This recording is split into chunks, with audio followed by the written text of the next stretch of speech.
Good evening, everyone, and happy fantasy basketball draft season. I'm Raphielle Johnson, joined as always by Noah Rubin and Zak Hanshew of Rotoworld. Tonight, we're going to be going through a 12-team, 9-category head-to-head mock draft. We got some really talented fantasy basketball writers in this draft as well. Some names you'll probably be familiar with, guys like Josh Lloyd, Adam King, Dan Besbris, right on down the line. Got a few other Rotoworld staffers as well. First and foremost, I just want to ask a little brief introduction. How excited are you guys for this upcoming season here? Pumped up, man. I mean, this is shaping up to be maybe the most exciting season that we've had in years, man. Yeah. Super excited. Yeah, I think as we've started to get into the preseason action, being able to actually watch real basketball being played, it's just made me even more excited. So yeah, I cannot wait one more week. Like probably actually 1 week from today, I will be watching regular season NBA basketball, and I'm so excited. Yep. Yeah, 1 week from tonight on NBC and Peacock. Obviously, the first game's going to be ring night. The Rockets with Kevin Durant added to that roster going to Oklahoma City. Then we get that seemingly timeless rivalry between the Warriors and Lakers. Obviously, LeBron James won't be out there because of injury, but still get Steph, still get Luka, Austin Reeves, Jimmy Butler, Draymond Green. So be a really exciting Tuesday night leading into a busy Wednesday night. I think there are like 12 or 13 games on Wednesday next week. So, yeah. But, you see the draft board here. Zach, you've got the first overall pick. Now, you still got some time to make a decision here. You have Cam Thomas enthusiast in your header there. I don't think Cam's going to go first overall, but speaking of someone with that number one draft pick, when you look at the approach you're going to take, what type of player are you looking for that first overall pick? So, man, I'm never one to play it safe. So I think you got two options here, right? You got Jokic, who is the safe pick, the guy who should have won MVP 5 straight seasons. I mean, that's a different conversation, but I mean, averaged a triple-double last season, first center to do that. Top 2 in steals. On top of that, shot 57% from the floor while averaging a triple double. I mean, just bananas stats, like 2K type of stats. But Wemby, man, we just haven't seen a fully healthy season from him. He's a favorite to win Defensive Player of the Year. He can win you your week in blocks pretty much by himself. Can he be a 27, 28-point guy, maybe 12 or 13 rebounds?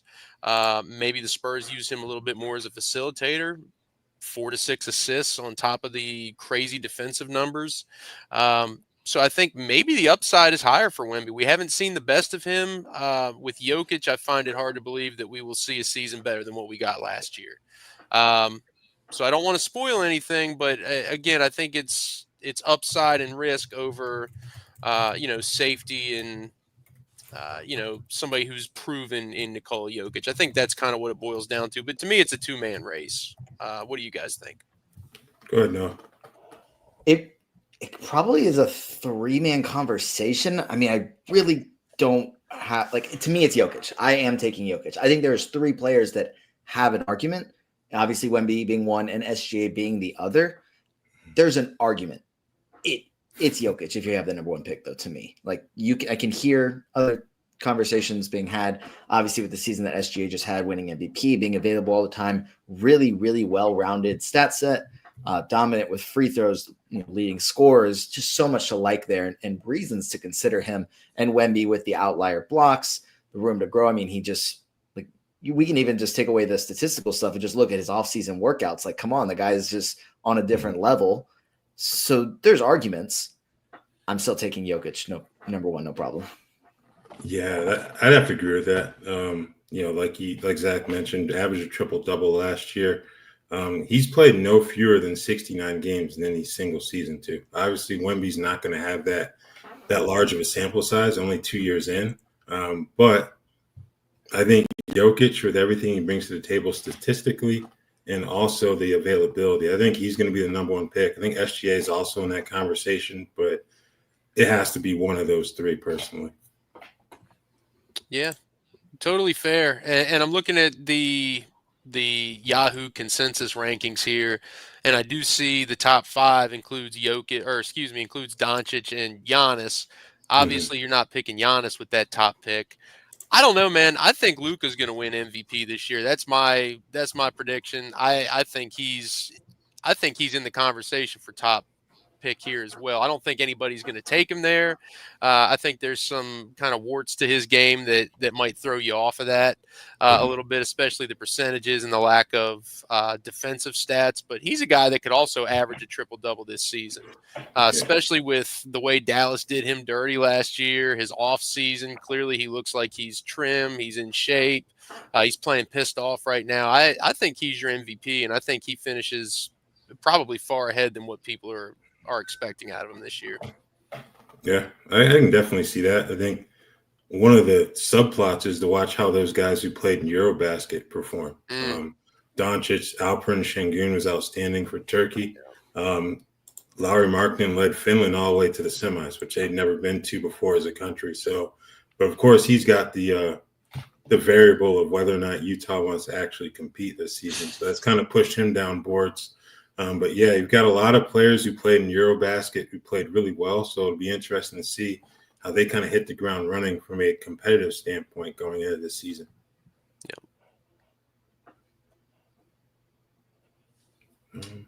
Got a 8 minutes, a little over 8 minutes before we make that first pick. But a question for both of you. Besides what we've discussed, what is like a major storyline that you've taken note of this offseason from a fantasy standpoint that really has really impacted how you've approached drafts this far? Go ahead, Noah. I mean, there's a lot that's happened over the summer. I think one thing just to look out, I mean, I always keep an eye on the Hawks, obviously, with them being my team, but that center situation there, with that being, is it Kristaps Porzingis? Is it Onyeka Okongwu? It looks like Porzingis is going to be the starter, but can both play enough minutes to provide that potentially like top 75, even top 50 in the case of Porzingis, top 50 value, or are they going to like kind of eat into each other's production? I think that both can play, 24, like kind of alternate center minutes, but also spend a few minutes on the floor together. Another thing, just kind of sticking with the theme of the Hawks, because I'm going to, is the emergence of Jalen Johnson and having him with the ball in his hands a little bit more. How high should we be taking him? I think he's a second round guy, but then another factor here, does he eat into Trae Young's usage? We saw Jalen Johnson with the ball in his hands a little bit more during their last preseason game. Trae Young playing a little bit more off the ball than we're accustomed to. Now, granted, it was basically like never off the ball, but does that, kind of impact Trae's production? Does he not increase his assists for the 7th season in a row or whatever he's at now? Does that help his efficiency? I don't know. A lot of Hawk stuff there, but I'm sure there's 29 other teams we can talk about as well.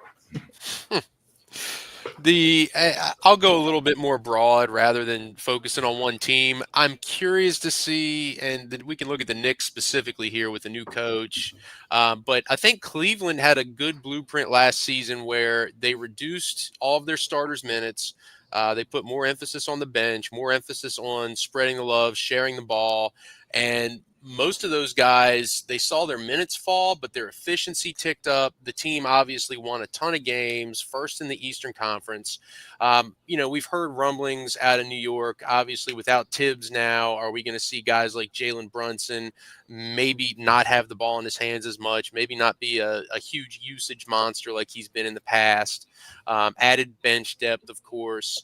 And we see that in the Clippers as well. Are we going to see maybe a reduction for guys like James Harden or Kawhi Leonard now that they've got one of the deeper benches in basketball? So I'm very curious to see if those two teams in particular, but maybe some others, kind of follow that approach and try to balance minutes out a little bit more. All right. So we've got a question here from Billy Franklin. Hello to you too. Good evening. Thanks for tuning in. 10-man points league question.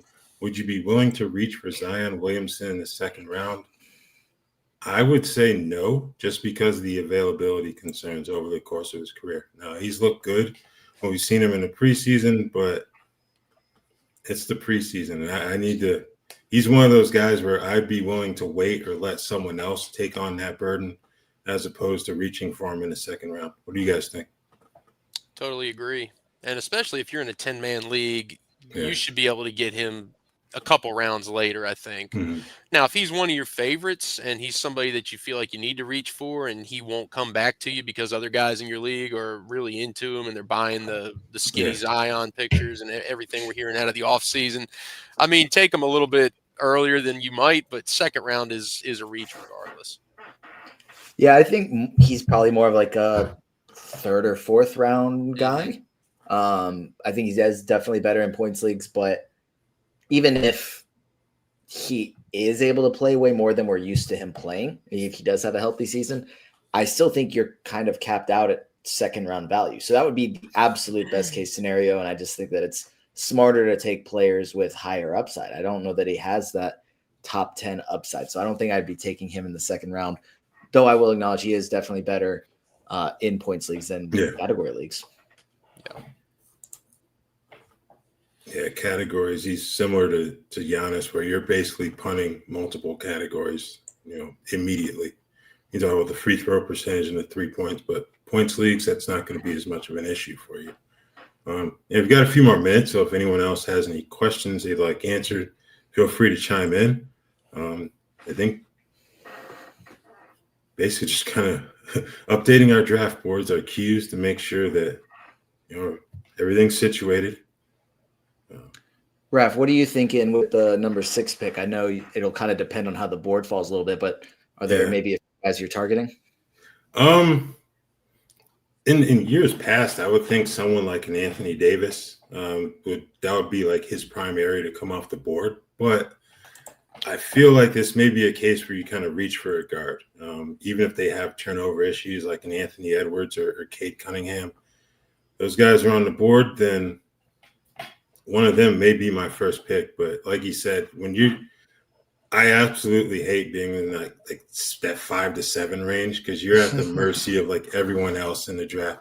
You are at any other position, but especially there because there's no quick turn you can take advantage of at that point. So, yeah. So looks like we got another question here. Mm-hmm.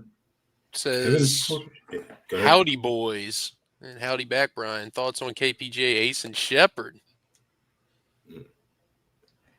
I think you probably between these three are taking Kevin Porter Jr. first, so I don't feel great about taking him. Just the opportunity there in Milwaukee, I think is really good, just the sense that they cut Damian Lillard and they didn't really get a viable replacement. So it's Kevin Porter Jr. and it's Ryan Rollins. And I don't feel great about either guy, but one of them is going to play the minutes and be productive. I think Reed Shepard is a nice late round flyer. I don't think he's going to end up starting often. He'll probably end up being worthy of a roster spot with upside, but it's probably not going to be very consistent. Same thing with Ace Bailey. I think he'll have some fun moments during his rookie year, but probably some inefficiencies. And then also just the amount of competition for minutes on a team that's just loaded with young guys that are trying to prove themselves. I don't feel great about any of these guys as consistent contributors, but there definitely is some upside. Yeah, I agree with you. I think Shepard is the odd man out. I think there's an argument for KPJ or Ace. I lean Ace again just due to upside. I mean, Kevin Porter Jr., we know what he can do. Like you mentioned, there's a dearth of options at point guard in Milwaukee, so he's going to get some opportunities. But Ace Bailey's looked – I know he's dealing with some knee issues now, but looked phenomenal in the preseason. And again, preseason is preseason, but – I mean, he's going to have a ton of opportunities in Utah, so I like the upside. Yeah, I think the opportunities is why I would go with Ace as well. In terms of Kevin Porter Jr. and Reed Shepard, I can foresee a scenario where we hit that December 15th point where teams can suddenly trade. Milwaukee or Houston starts to look around that point guard position to see if they can make a move to improve that. Shepard's not even starting tonight. They're going with a jumbo lineup with Amin Thompson starting at the point. So I could see him being like a matchup play in terms of when he starts. So late round flyer for sure, like Noah said, but I don't know if he's someone that I would look to rely on for a consistent play. And I guess we can, the draft is about to start. So we'll hit on Brian's second question in a second. All right. All right, moment of truth. I am going to go ahead and pull the trigger. Let's do it. Nice. I'm going for it. Why not? Going for upside over safety, and of course, Nick grabs Jokic right after that. No surprises. Yeah, that's exactly. I mean, I would, like I said, to me, Jokic is the top guy, but I have no issues with it being Wemby or even SG in that conversation. Top 4 is kind of exactly what I was expecting, and I think most people were expecting. And pick 5 is where the draft starts, in my opinion. Ooh. Well, it looks like I'm going to be punting free throw percentage and 3-pointers because I'm taking Giannis. All right. Solid Yeah. pick. And I did do, if you check out our preseason content on the Rotoworld website, a mock drafting from pick 5 with Giannis. This will be pick 6. I have other leagues where I take Giannis at 5 and punt heavy into free throws. So you'll get a nice look at that here with Raf's draft. And then if you want to check it out again, it's on our site.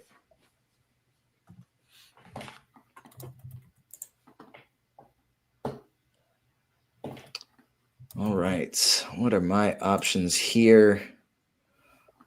I'm going to go, let's see.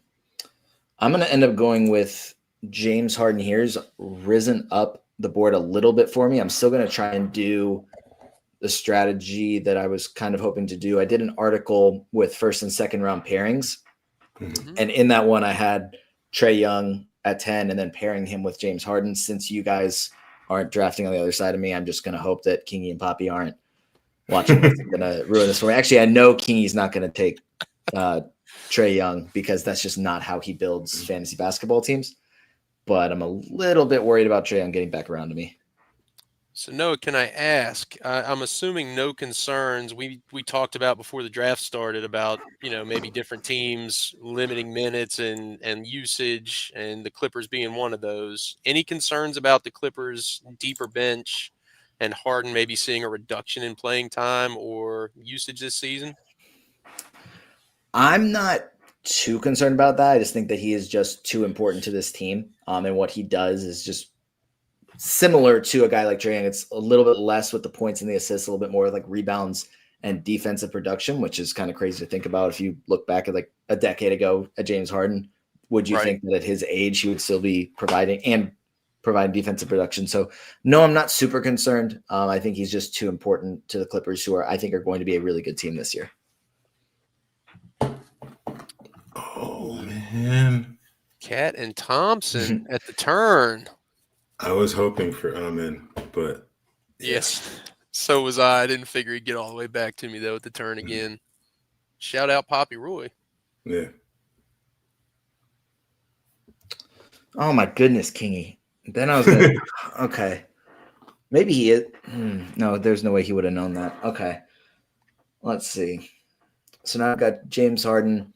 Probably gonna look at ignoring strength and field goal percentage. I'm going to pair him with, I think I'm going to start guard heavy and add Steph Curry here. Neither guy has a great field goal percentage.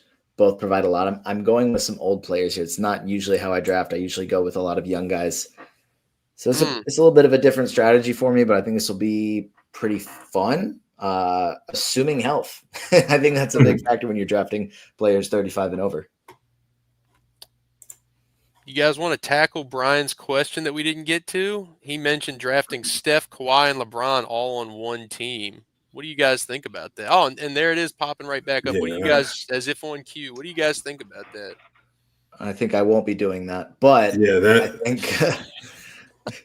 I think if it works out, it works out. I just guess you're just hoping that at least 2 of the 3 of them are mostly healthy. Yeah. It's risky though.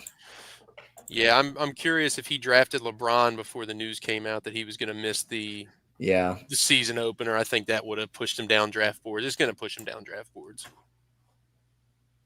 Yeah, the issue with LeBron that he loses that margin for error because obviously the game's minimum still exists for postseason awards, and I'm sure he's going to want to make a run for that. It's going to be tough, to basically not be able to miss very many games after whenever you return. So I'm deciding between Evan Mobley and Alperen Şengün here for my second pick. Any opinions on this? Ooh, they're close, man. I feel like with Şengün, the hope is that he can push his assist numbers up in the 7 to 8 range, and at that point, if you think that's going to happen, he's your man. Yeah, I'm going to go with I Mobley. think either of them. Raph says I'm going to do exactly the opposite of what Zach says.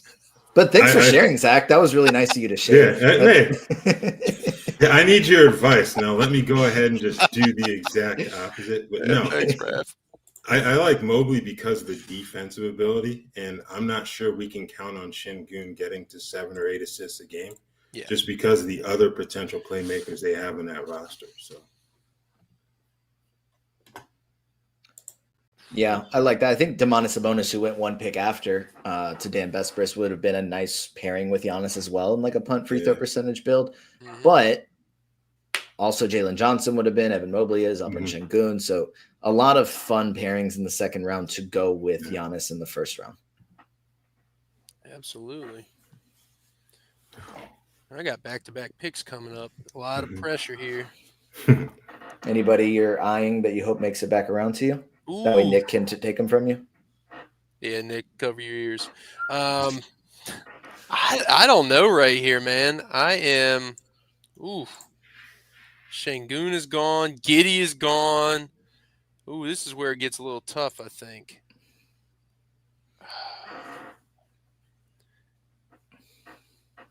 Oh man, there's a few really nice options here, Zach. There are, and I think the issue when you pick first or when you have the turn is I'm not getting another pick for 24 more picks. So this is kind of where I do need to reach potentially a little bit beyond consensus or ADP. I think right here the safe pick, and I don't always go safe, but I think a safer pick here is going to be Cam Thomas. Oh man. I'm certainly not taking LaMelo Ball. He's on a do not draft list. I am going to go with, I'm going with J-Dub here. I like that. Mm-hmm. And I think this is where if you're looking at the Yahoo board and you have to scroll a little bit to get to my next pick. Really? He's not going to be the next guy necessarily. He's a little bit higher on our consensus rankings. But a guy that I think is going to break out this season and a guy that I like having the dual forward and center eligibility, I am going to just go ahead and reach a little bit for Paolo Banchero. Yep. I'm going to go ahead and lock it in. Nice. No problems with that. I mean, the defensive stats that he doesn't provide, I think Wemby and J-Dub will do more than enough to kind of make up for that. So that helps out a ton. Absolutely. And it's just a question of how high he can push his scoring numbers this season because before he got hurt, man, I mean, you remember the 50-point game, and, I mean, he just looked unstoppable for a while.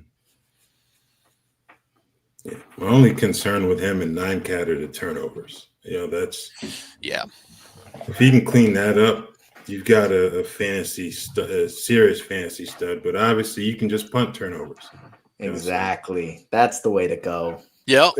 Just punt turnovers. Who wants to actually win turnovers every week? And I think Banchero is going to push those assist numbers up this year, too. They added a little bit of floor spacing, especially with Desmond Bane. He was already an elite playmaker, or heading towards that direction, I think. So, I like him to have a better season this year, too, with the assists. Yeah, and that is definitely something to consider early on because assists are going to be harder to get this year. There's no Tyrese Halliburton. Kyrie Irving's going to be out for a while. DeJounte Murray's out. Damian Lillard's out. Jason Tatum even is a guy in the first round that's a decent source of assists. Yeah. He's out. So I think reaching a little bit and getting guys that even get at least 6 assists per game, it's going to be huge this year. Mm-hmm. All right. I just had my third pick. I went with Jamal Murray. Obviously going front court my first 2 picks. I wanted to get a guard with this one. I think Murray's going to be in for a good year, especially that he was healthy this offseason. He's been a bit banged up recently, so I think that's going to help him. He's got some better options to play alongside, in Denver. You got Cameron Johnson for one, Tim Hardaway Jr. coming off the bench. I think Bruce Brown's going to be helpful as well. But those first 2, in terms of catch and shoot opportunities, maybe Murray's assists get a slight boost there. But All right. Oh, goodness. A lot of the guys that I would love to take in this range are now gone. Oh, gosh. Even Pascal Siakam's gone. Goodness. These preseason injuries, too, they're killing me. There's a lot of guys here that I'm like, I really want to just take this guy, but can't do it because they're not going to be healthy. Oh, I'm going to pull the trigger on the rookie. I don't think he's going to make it around to me. I'm going to add Cooper Flagg here. I think the defensive production, if there's going to be an issue for him as a rookie, it's going to be maybe some efficiency issues, but I went James Harden first round, so I don't care about those. And he's going to help me out with a lot of the defensive production. He should be a nice playmaker with Kyrie Irving sidelined. So, yeah, I'm happy to take Cooper Flagg here. Ooh, I don't mind that at all, man. I think that's a great pick. Hey, we're here to have fun. That's what we're here to do. That's it, man. All right, I'm tired of these people taking my freaking Hawks players. That's 4 of them already gone. Freaking George. Go get your guys. I know. If you have a guy that you really want, go get him. You know? All right, I guess I got to go Onyeka Okongwu here now. Goodness. No, the only question within is, reason. No, I'm joking. Just to be clear, do not take Onyeka Okongwu in round 4. Professional advice here. No, the question is, will the Hawks finish with the 6th, 7th, or 8th seed this season? Zach. They'll find a way into the play-in. They'll find a way. They just got that solid will. You know, they just can't be put down. They will make it to the play-in tournament. Right. No, I think they're a top 4 team in the East, assuming health. Just very talented. I'm excited about the development of Jalen Johnson, Dyson Daniels, and Zachary Reese-Shea. Most talented team that Trae Young's played with. We'll stop. I mean, unless you guys want to weigh in, we'll stop talking about the Hawks. I know I spent 5 minutes gushing about them earlier on. So I think what catches my eye here is that Papi Roy went with 2 injury question marks at the turn here. Jaren Jackson Jr. ended the 3rd. De'Aaron Fox started the 4th. I guess with De'Aaron, does his injury kind of boost the values of, say, like a Stephon Castle or Devin Vassell for you guys? I think for sure. I think Castle's probably the one I'm a little bit more excited about. Or I mean, I already like him, so I think he'll benefit a little bit more from Fox's absence. I think getting to see Dylan Harper early on will be exciting as well. Yeah. Yeah, I think Harper gets the biggest boost, and he's kind of a guy that you could take maybe in the last round with your final pick and say, hey, maybe he'll see some extra opportunity, earn a few extra minutes. All right. Noah's back on the clock. Interested to see. Yeah, I think I do need to get a big man at some point, but it's not going to be right now. I'm going to go ahead and take the better Magic forward. This man just, Wagner. If you know me, you know that Franz Wagner has been one of my fantasy favorites for quite some time now. And that's unfortunate. That's an unfortunate turn of events for me. But nice pick there from Barutha going Denny Avdia. I thought about him right there too. Hopefully he starts in Portland. I think that makes the most sense, but we'll see. There's a right starting lineup for Chauncey Billups to have. We'll see if he does the right thing. Yeah. I just want to withhold my Jeremy Grant fantasy opinions until later in the year. I don't want to get started right now because those of you who've listened long enough, you know how I feel about his fantasy value. So Jaylen Brown's off the board. Ooh. Desmond Bane or Trey Murphy here? Can't go wrong. Yeah, I'm going to go with Trey. I'm going to go with Trey Murphy. I think he's going to be in for another really good season. Just got to stay healthy. Split ass is this points or category. This is 9 cat, so we're playing categories in this one.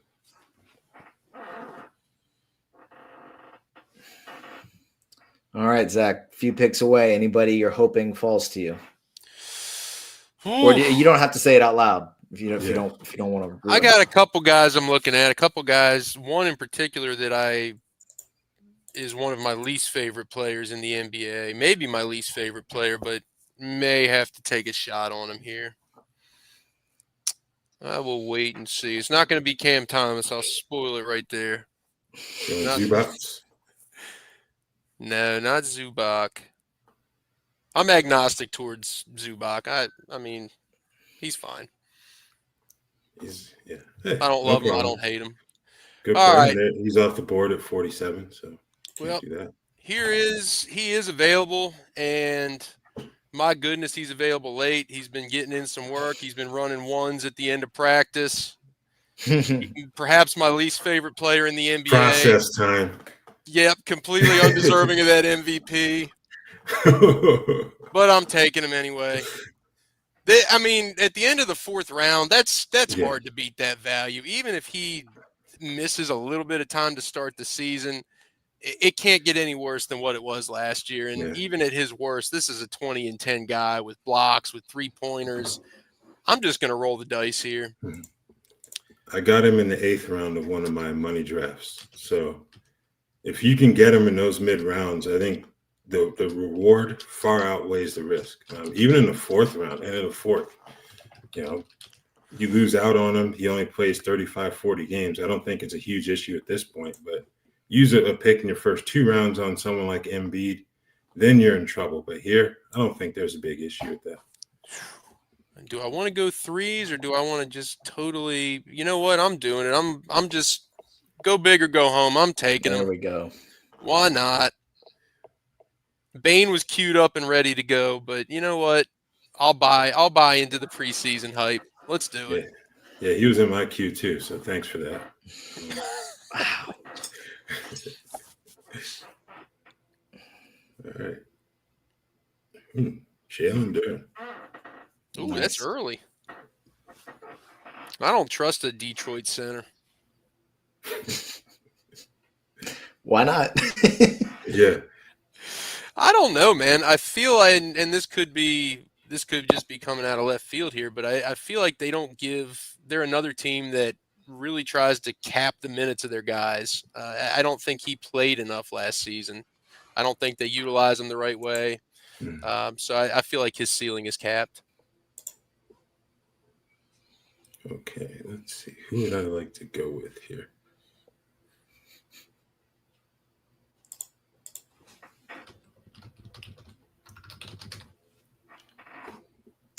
What are you thinking, Ref? I'm going to hope that he's ready for opening night and go with Darius Garland. Nice. I like to get another guard on my roster. Obviously he's had the toe injury that he's coming back from.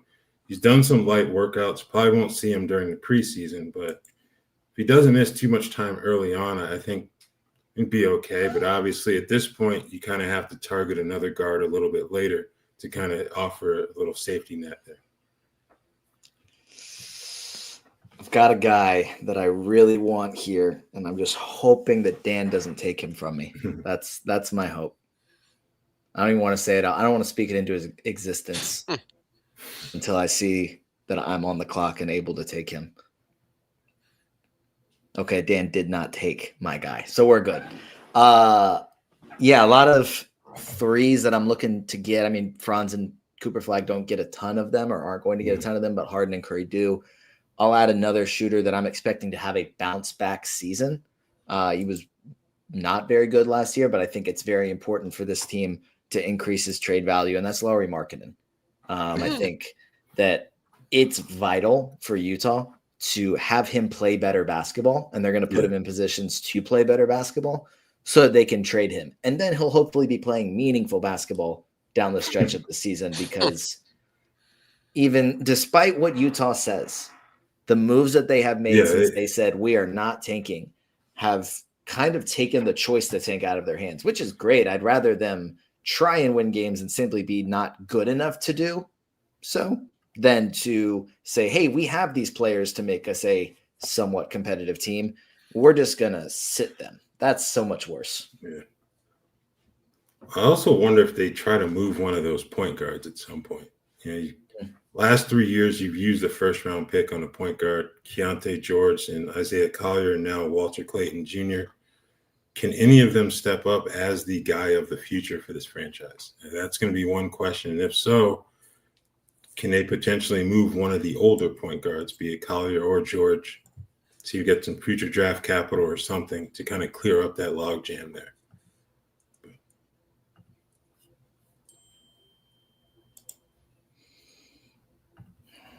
All right. I do need to get a big man at some point. I just like too many guards right now. Yeah. It's not really working out. Well, I probably should have just made myself get a big man earlier because I'm probably not going to take one here.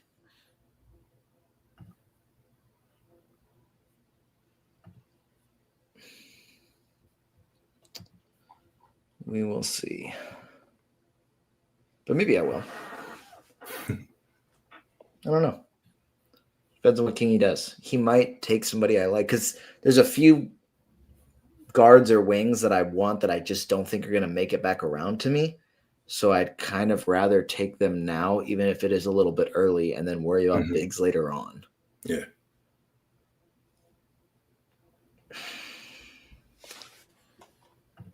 Especially because I'm not a huge fan of some of the centers in this range, like Walker Kessler already dealing with a shoulder injury. And not that that's something that I'm like really worried is going to linger on for the whole season, but just there is obviously the Utah factor, didn't get a contract extension factor.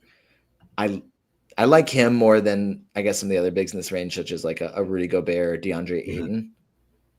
And you know what? Now that I'm saying it out loud, I may taking Walker Kessler. Okay, Jordan Poole's gone anyway. Oh. Goodness, Kingy. All right. Yeah.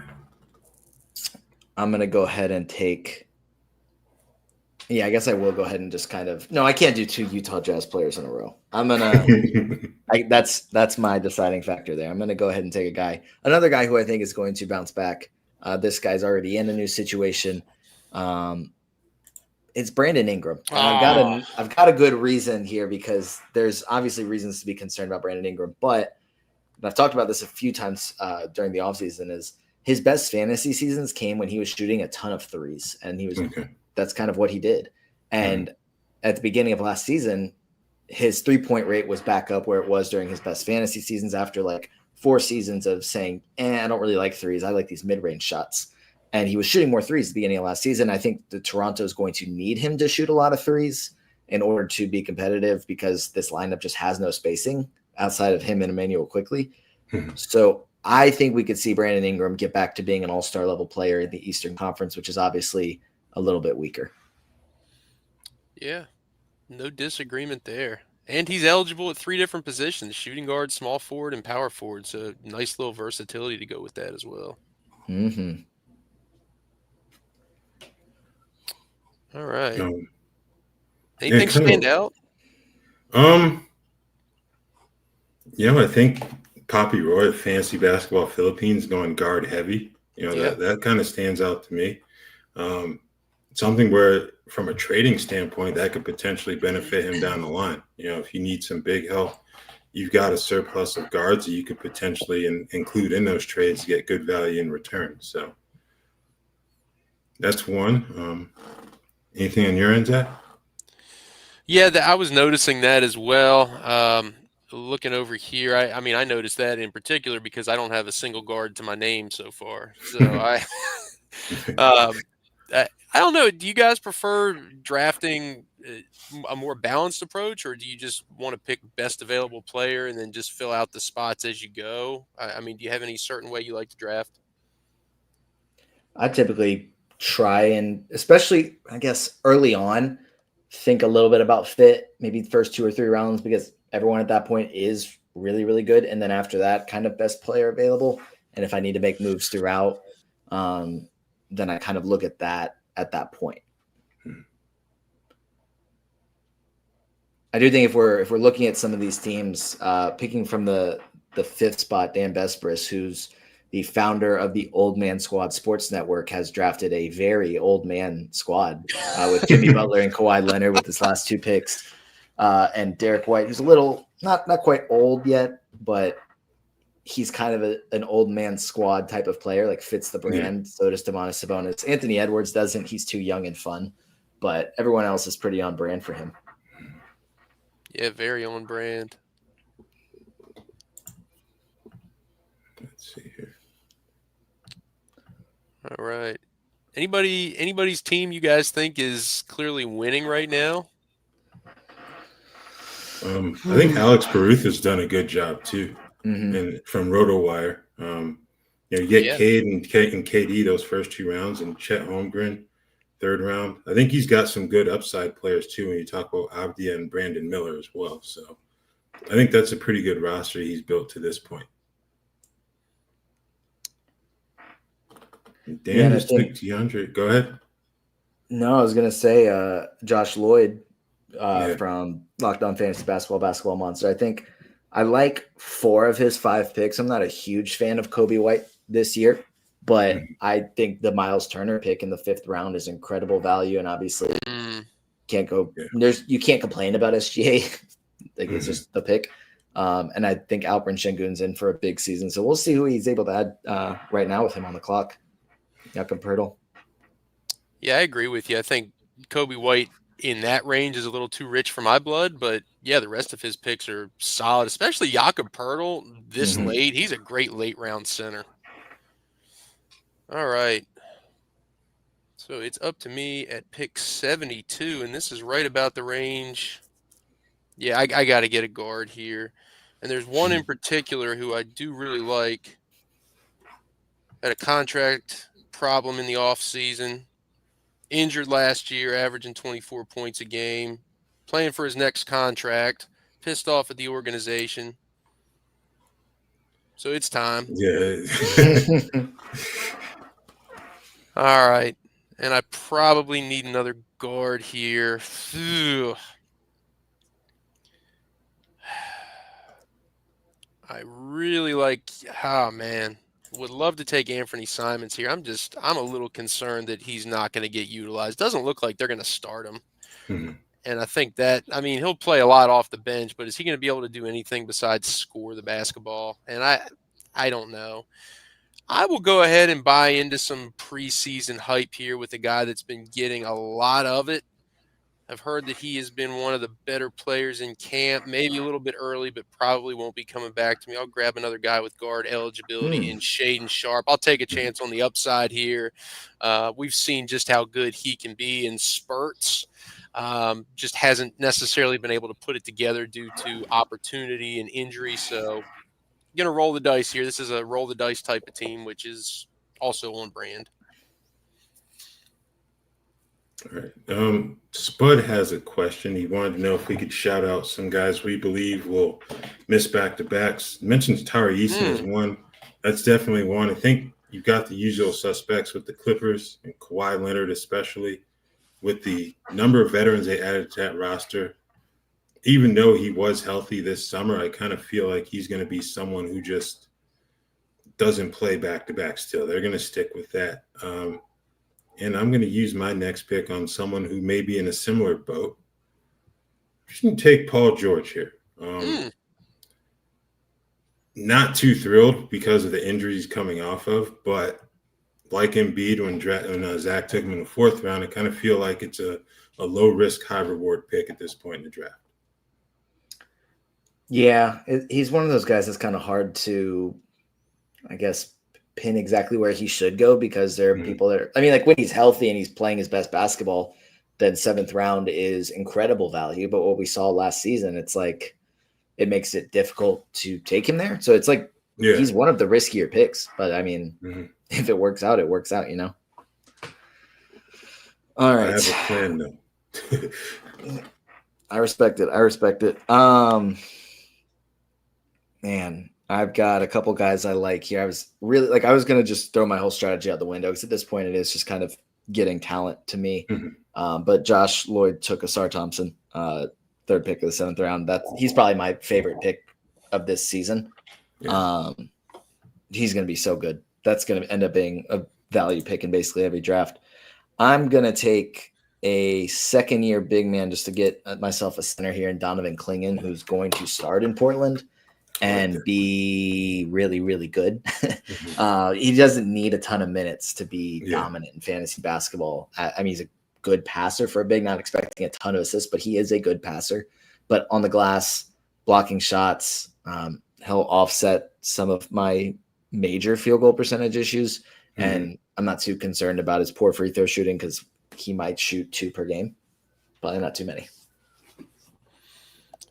No, you mentioned that Ausar Thompson is one of your favorite picks this year. Any concerns about the playing time? Any concerns about the lack of assists or long-range shot? I mean, the lack of a long range shot is concerning, but I think that's what prevents him and his brother from being like top 5 picks is because they Right. can't shoot. Right. They have put the ball in his hands a little bit more during the preseason whenever Cade Cunningham is not out there. And I do expect them to use him as kind of a secondary or even tertiary playmaker at times. So we should see the assists go up. The playing time issue, it's kind of one of those things where it's like, I mean, if they don't play him, I just think it's the wrong decision. And I don't think that will be an issue. If it is, it's just something where I'm just going to kind of be like, you know what? That's their fault. That's not my fault. I have good process here in taking a guy who I think is going to be too good to take off the floor. It just doesn't, it wouldn't make sense to me for him to not be playing 30 plus minutes per game.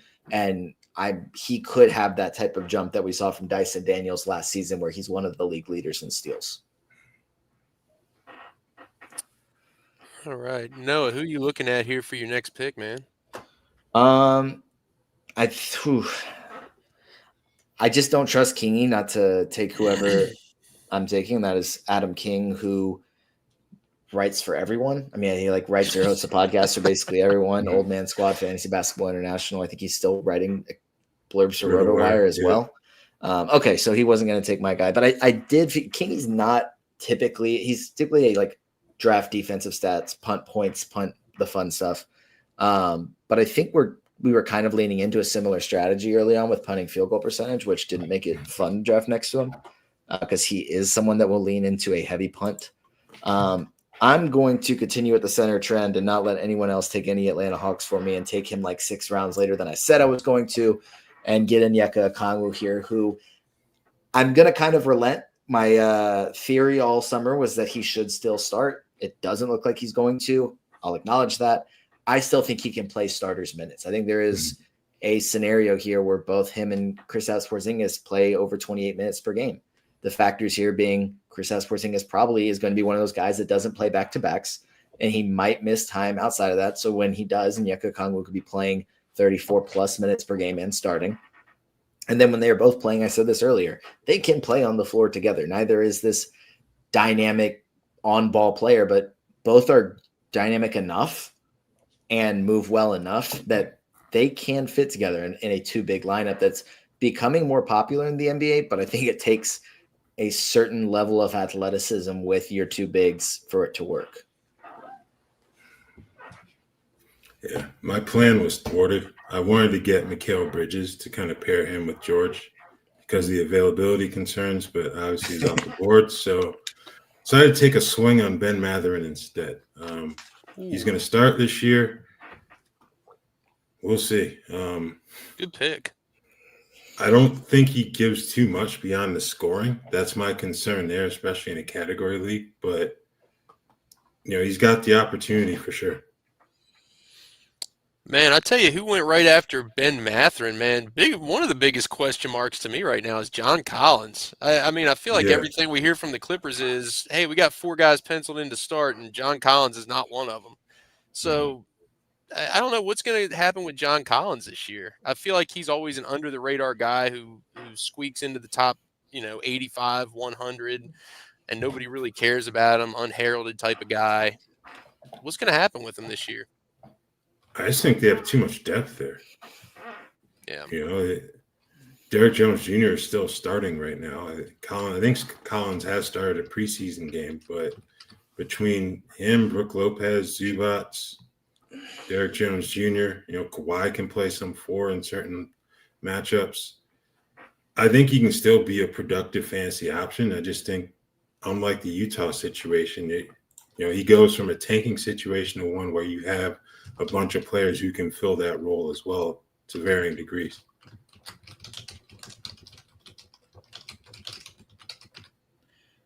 All right, Zach, what are you thinking? Oh, you already made one of them.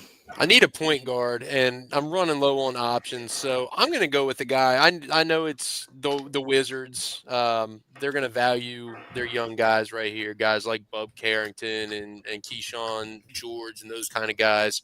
But, I mean, McCollum looked pretty good, 19 points the other night. Might not play every night, but he's a guy who can score. He can hit triples. He can facilitate. So not too many other great options in this range at point guard. So that's where I'm going to go. I was hoping Tyler Hero fell to me. Anthony Simons got picked right before that. So at this point, I'm not feeling too great about anybody. But, oh, man, this is a tough one here. I am going to go with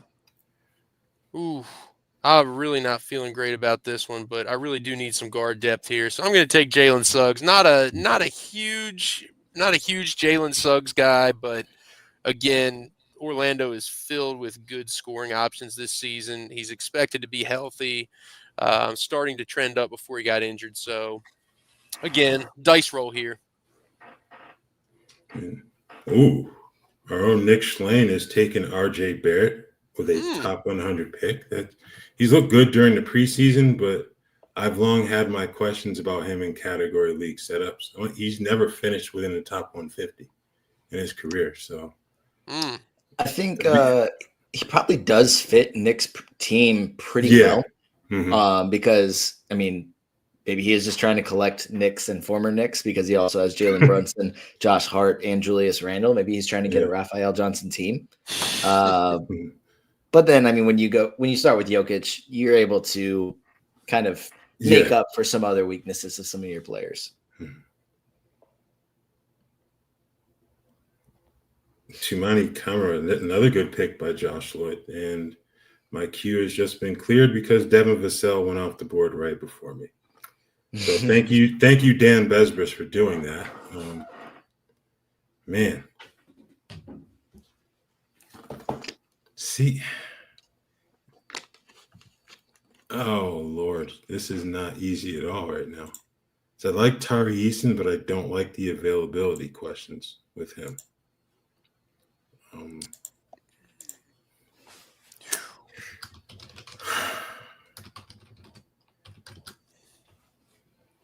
You know what?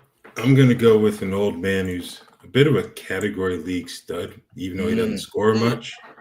That's Draymond Green. He's not going to get you many points, but the rebounds, the assists, defensive stats, there can be the occasional dud mixed in, but overall, I think Draymond's going to be pretty good in a category league format.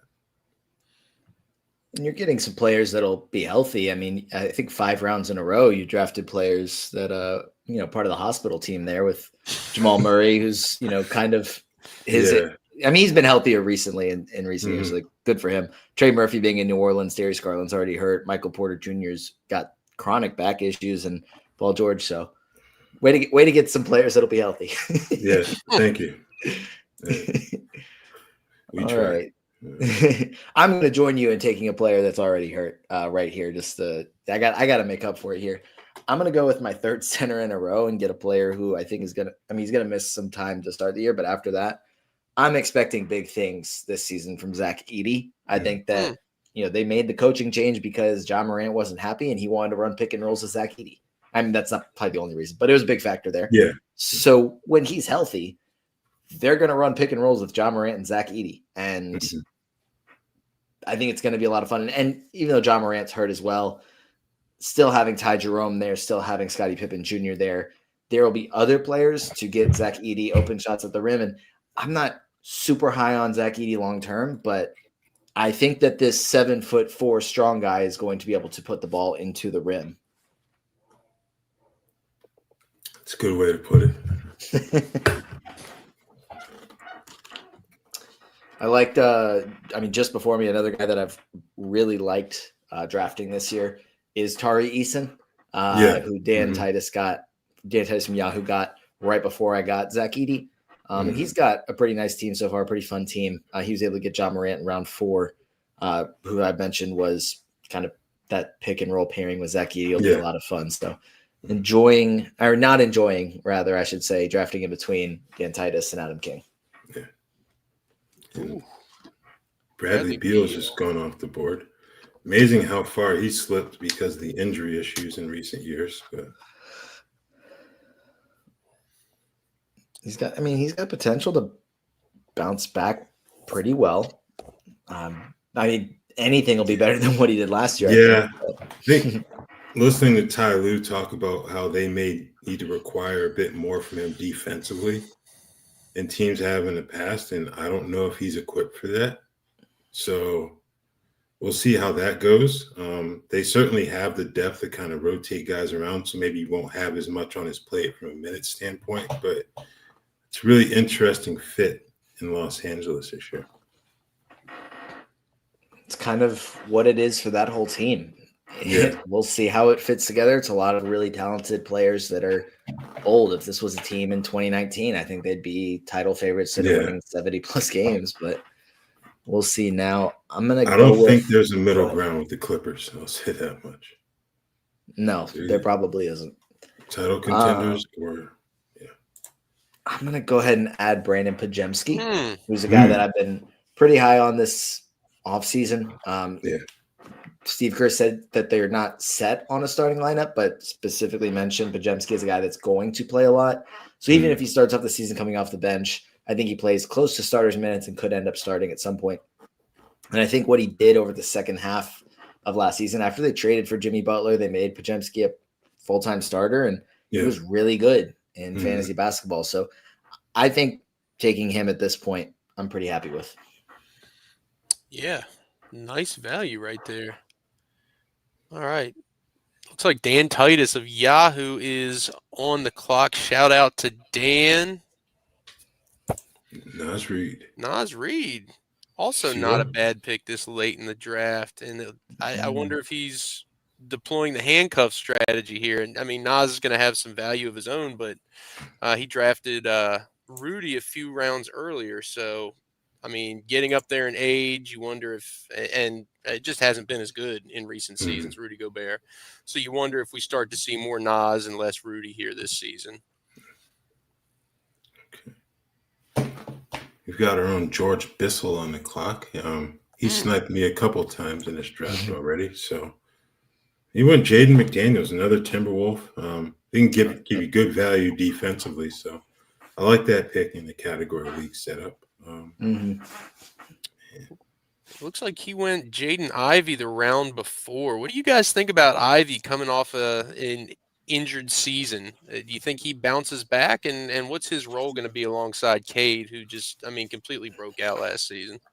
I'll talk about this a little bit while Raf's making his pick. I do think that he is able to bounce back. I don't know to what extent, but I think that he'll kind of remind people like, hey, I am still really good. I know that they just had this run to the playoffs and were really competitive in their first round series without Jaden Ivey, but I think that he will still have a bounce back season. I don't know that he'll ever reach kind of the upside that maybe we were hoping for when he was made a top 5 pick, but I still think he can be really productive this season. I'm going to draft and stash route here. I just took Keegan Murray. He's not going to be able to help me to start the season, but I think he can be a pretty valuable piece. Even with the offensive hit he takes in that system, he's by far the best defender of those starters. So he's going to provide some value there and hopefully knock down some three-pointers as well. So I have to wait a bit, but I think Keegan Murray can once again be a top 100 player in fantasy. So. Yeah, I don't know what they're going to do without him. Like, they're not going to be – like, the defense is going to be so bad. Need Clifford, man, I'm telling you. I know he's a lot smaller, but I think he's going to end up playing a bit more than anyone expected early on. Zach, I love that pick. Keyshawn George. Yeah, and I mean, the versatility on both ends of the court. He was a guy that I wrote up as one of my guys, and I have a little bias. We went to see him against the Suns last year in DC, and he just, I mean, shot the lights out. So fell in love with him after that, and he just seems like a guy that's ready to break out this season. So happy to grab him for my team here. And I may be reaching a little bit here, but I don't want to miss him. So I'm going to go ahead and grab Ace Bailey, a guy we talked about before the draft started. Maybe a little early to pick him up, but he's going to have a ton of opportunities. So I'm happy to add him as well. Liking the young guys there. What are you thinking coming up for your next pick, Raph? I was hoping that Herb Jones would still be on the board, but Josh Lloyd grabbed him, so that won't be possible. Man, I think I'm going to end up taking a swing on one of these young wing players right here. DiVincenzo's off the board as well. Ooh, you going VJ here? No, I'm not. I don't know if I'd go there. I have a couple other rookies I'm thinking of for later.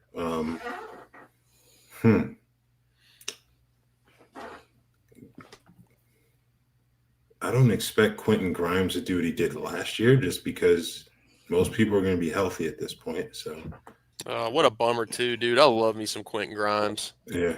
I really do, man. He's a baller. Yeah, just probably isn't going to happen this year. I mean, with the team, I guess the reason he did it last year is because the team wasn't healthy, and I don't think anybody's banking on the 76ers being super, super healthy this year. But they do have a little bit more there than they did at the end of last year. All right. I've decided to go with Jalen Wells. I think that's probably a bit ambitious, but with the injuries that the Grizzlies have and also trading Desmond Bane, I think the stage is set for him to step up. Whether or not he can do it, we'll see. Already a really good defender, but the offense is where you want to see some progress in year 2. So I'm banking on that happening. All right, George with the late round swing on Jason Tatum because I guess Tatum said that he was planning to come back later in the season. I don't know that I trust that just because the sense that he might want to come back late in the season. But that doesn't mean the team's going to let him. No. Yeah. Yeah, I think I'd probably avoid that one. But never say never, I guess. Oh, Steph Castle. It's a good pick there. It is a good pick. Reigning Rookie of the Year. Mm-hmm. Should start the season with De'Aaron Fox sideline. Yeah, I think he'll start regardless. I think the question might be Harper, if anything. So you think that starting lineup, when healthy, would be Fox, Castle, Vassell, Sohan, and Wemby. That would be Harrison Barnes and Wemby. Harrison Barnes starts. Yeah. Give him another shooter out there. Yeah, maybe I guess I'm just thinking point guard Stephon Castle is a lot better than shooting guard Stephon Castle. Yeah. So, but that'll help early on. I guess I'm gonna take another center. The starting center for Indiana, or at least who it seems like is gonna be the starting center for Indiana. I'm gonna take a swing here on Isaiah Jackson, who is going to be able to block a lot of shots.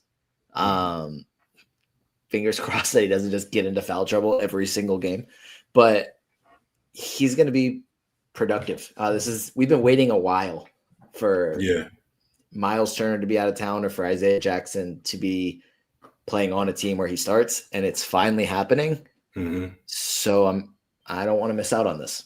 I think I like taking Isaiah Jackson in the late rounds, and the upside's just too much.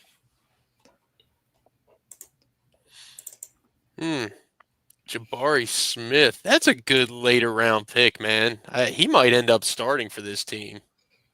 I think he will. Yeah, I think he will, yeah. Just for the shooting ability alone. Yeah, he's usually not as impactful in fantasy as he is in real life, but that's pick 132. So I think that's totally fine. I think he'll outplay top 132, or I guess pick 132. Depending on what Kingy does here, he has one big man on his team, and it's Kristaps Porzingis. So I'm assuming he's gonna get another big at some point, maybe right now. Nope. Okay. Just what do they call that? They call it hero running back strategy, and in football is hero center strategy. Mm-hmm. I'm gonna get a little stash here. On a guy that's hopefully going to be back in like February, maybe, but I think he's talented enough that it's worth taking in Kyrie Irving. Plus that helps me out there is the fact, I guess you don't really worry about it too much in basketball the way you would in football. But Cooper Flagg will probably see the ball a little bit less or get a few less touches when Kyrie Irving is back. So kind of having both on the same team, maybe that's helpful. But one of the other guys I was actually considering here was Nikola Jovic, and Dan Titus just took him. So thanks, Dan, for making me feel like at least I was choosing between two players, and it was the right picks, I guess. Dang. Amen Thompson punched Jose Alvarado? Oh, wow. Wow. So there you go. That might be something to worry about in terms of availability to start the season. Whoever took him just made a bad pick. Hey, he'll miss a couple games. Be all right, though. That's really similar to like the Tyler Hero thing where he was kind of caught up with him and then threw him on the ground, except that he threw a punch. Pretty cool. You don't get this type of fighting analysis in any other fantasy basketball podcast. We're going to go punch by punch here. All right. I've gone with the rookie. I went with VJ Edgecombe here, my 13th round pick. I spoke it into existence a couple rounds ago. You did. You did. There's still another rookie that I have my eye on here, but I'm not going to say his name. No, I'm not. Sorry, Raph. I am taking Yang Hansen with my next pick, dude. Oh no! Oh no! Don't do it. All right, I got my final two picks here, so it's time to round this thing out. I haven't picked a center since I went with three of them with my first 4 picks. So I will add some depth here. And I did think about Yang Hansen, another preseason hype guy, but I will go ahead and take a guy that might get a start right out of the gate. I will take Kalkbrenner. I hate you.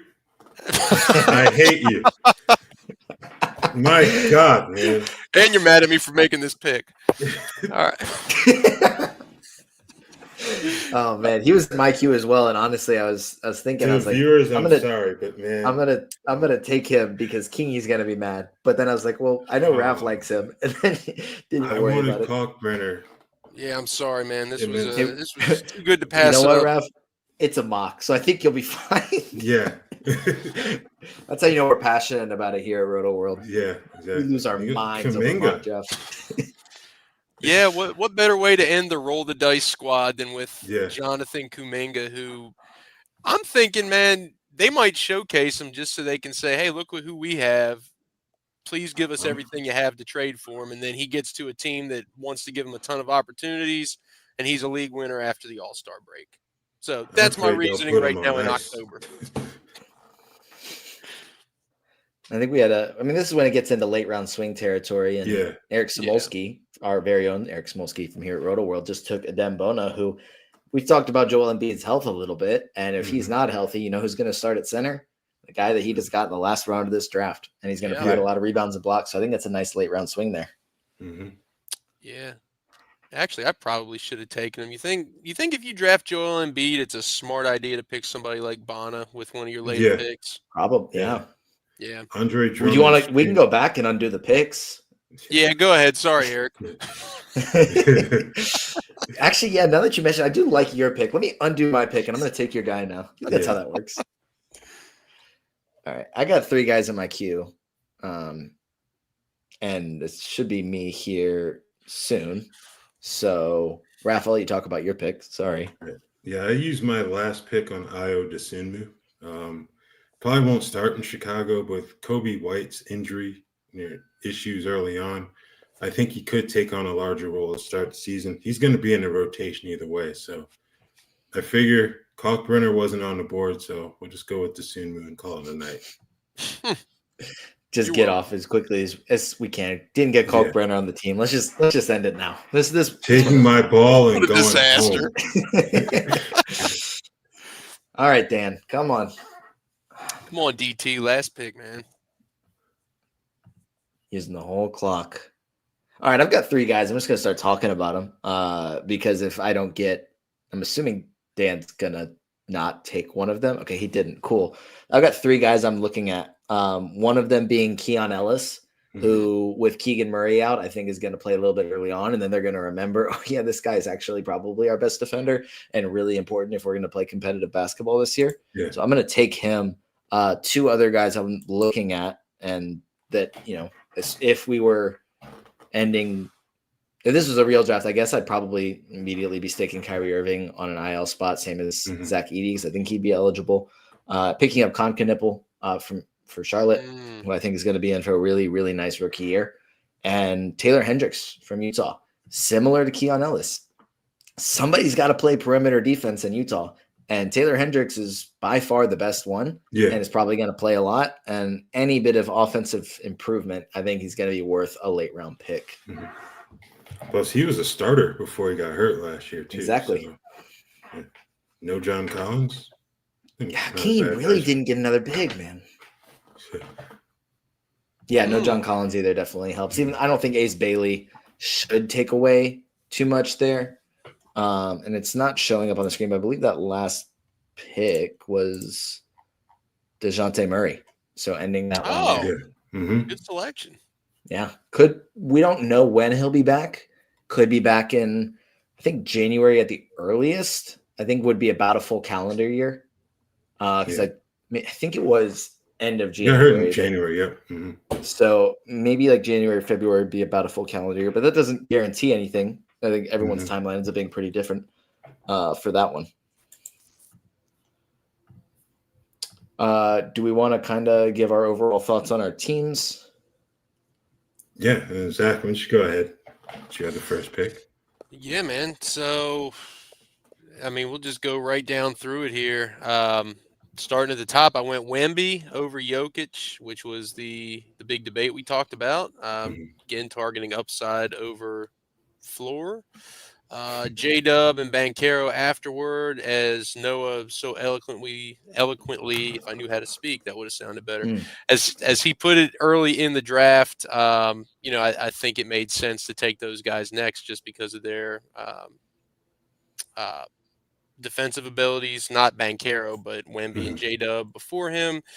Zion, obviously, and Embiid, dice rolls, can be completely dominant when healthy, but maybe not going to be on the court as much as we'd like.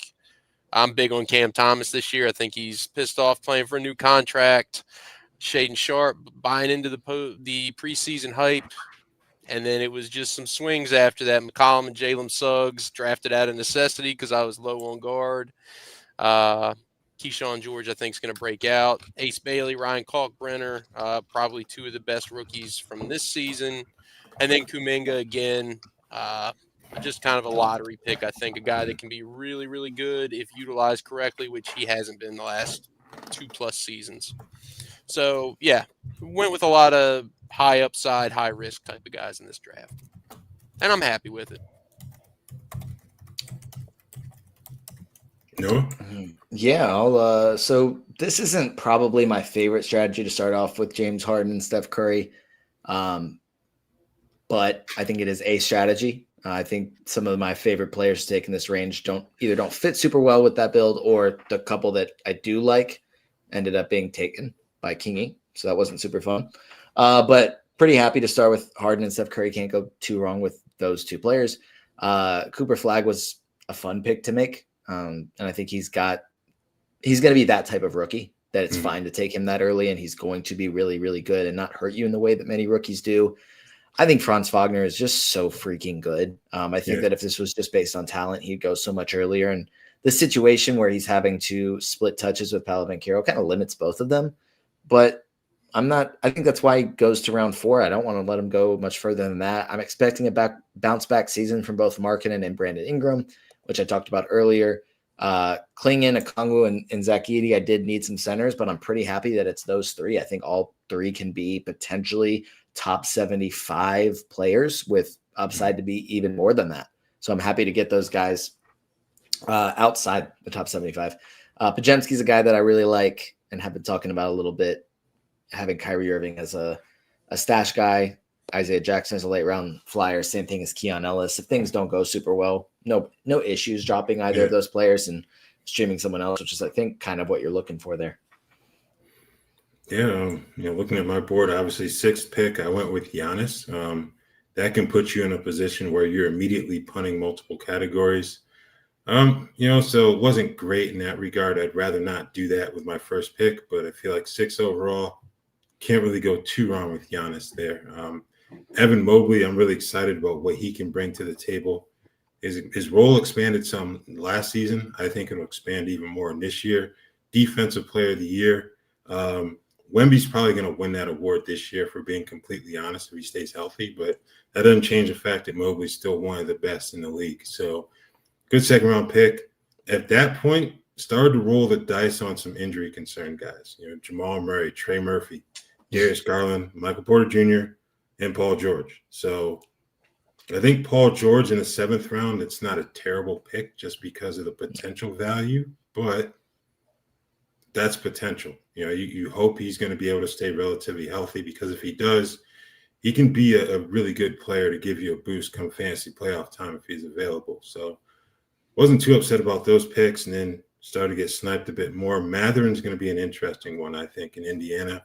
Can he do more than just points and three-pointers? If so, and they're going to need him to, I think the Pacers can still be one of the better teams in the East.